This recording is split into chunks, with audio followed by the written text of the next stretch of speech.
Hi, everyone. The IB Learner Profile is the IB's mission in action. The Learner Profile describes the 10 attributes of an internationally minded person.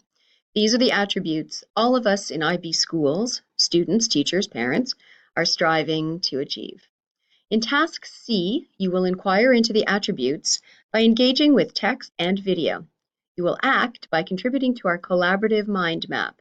I've set up a mind map using Coggle. And once everyone has provided their email address, which I asked for in the welcome survey, I'll send the link out to you so you can add your own ideas about what the learner profile attributes look like and sound like.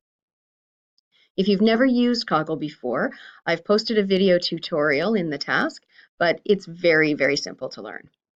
Task C will continue as you act to consider the relationship between each profile attribute and how it contributes to international mindedness. Finally, you will reflect using a visible thinking routine called Where Have You Been? Where Are You Going? Thanks.